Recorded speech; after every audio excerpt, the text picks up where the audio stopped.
को लिखना है, वो जो 16 घंटा पढ़ाई के माहौल में रहना है वो टेक्निकल है, उसमें तुम भटक जाते हो।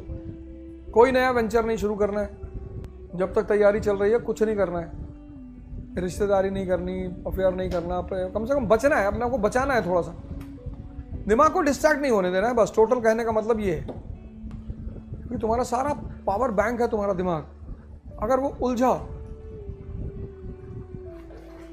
जैसे एक लेडी है, वो किसी संत के पास गई ध्यान करने के लिए कि मुझे ध्यान करना है, मुझे सेंसेस से ऊपर उठना है, और पता लगा महाराज जी का उससे अफेयर हो गया।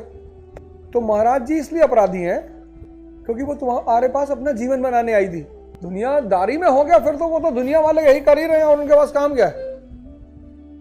जिसका हो रहा है वो खुश है, जिसका नहीं हो रहा वो गाली दे रहा है कि बहुत गंदा समय चल रहा है भैया।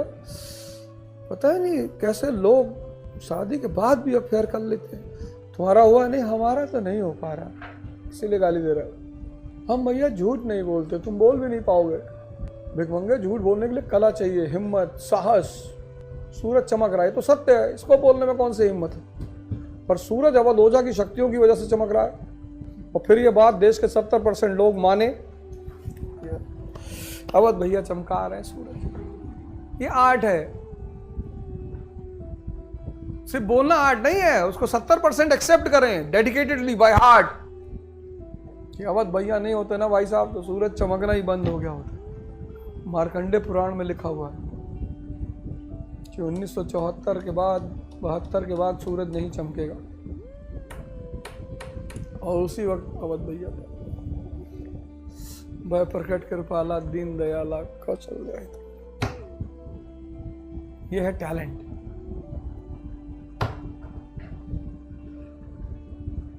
तुम उलझे हुए हो फालतू में।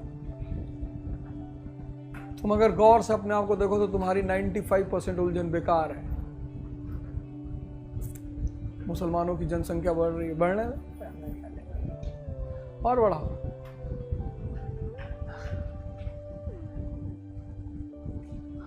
बीजेपी संविधान बदल देगी, बदल दे, हमें क्या है, बदल भैया। तुम्हारा काम है अभी सिर्फ अपने कंपटीशन पर ध्यान देना, नहीं तो आओ हमारे साथ नेतागिरी करो। अगर पढ़ाई में नहीं मन लग रहा है, कहीं नहीं लगाना।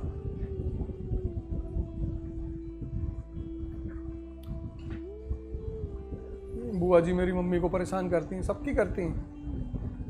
तुम्हारी मम्मी की क्षमता नहीं है कि बुआ को टेंशन